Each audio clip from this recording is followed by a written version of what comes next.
Welcome to the Detroit Lions Morning Rounds podcast. I'm Jimmy Liao, graduate of University of Michigan Medical School. Let's talk about the Big Ten starting back up on the weekend of October 23rd. Good news to see that the Big Ten has started up. Apparently, the issue that prevented them from starting on time back in September was myocarditis. So let's talk a little bit about that. The term myocarditis simply means inflammation of the heart muscle. You add itis to anything, it means inflammation. Well, inflammation by itself isn't necessarily concerning. For example, when you lift weights, you exercise, your muscles get sore, that's inflammation. That's not necessarily a long-term issue. Your muscles build up and become stronger. Now, your heart muscle is a different kind of muscle than, say, your biceps. The heart muscle is a smooth muscle designed to work for decades, non-stop, without getting tired.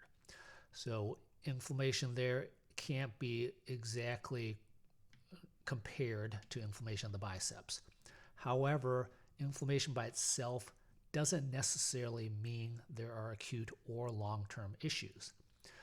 It could simply mean that the heart is just working harder because the body is trying to fight off an infection such as COVID or some other infection.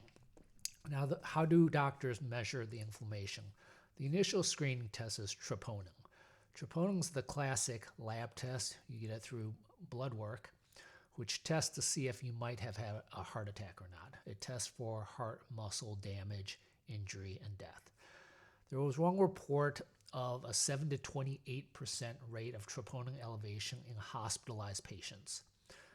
We have no idea what the rate of troponin elevation in non-hospitalized patients is because they generally do not get tested for troponin. We also need to be careful of any kind of reports right now because there's a lot of misinformation out there, and a lot of these studies are not done particularly well. So we would need a lot more information to be able to confidently say that there is some kind of myocarditis issue related to COVID. We aren't even sure that the COVID virus would be responsible for the myocarditis. Does the SARS-CoV-2 virus actually invade the cardiac muscle? That's unclear. It's not known to be a cardiotropic virus, which means a virus that invades the cardiac muscle. Whereas there are other viruses that actually are known to invade the cardiac muscle. So maybe we're dealing with a different virus that's causing the cardiac issues. It's not uncommon for somebody with an infection to have multiple things going on, multiple viruses or bacteria. It's called a superinfection or a co-infection. So even if there's a little inflammation, even if there's a troponin elevation, we don't know if this is a significant acute issue or if it causes long-term ramifications.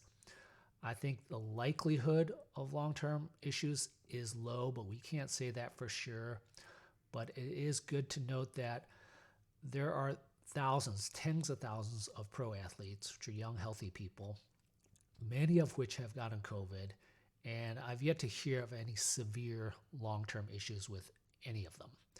If you have, feel free to leave a comment on YouTube or send me a Twitter message at Jimmy Liao MD. Thanks for watching.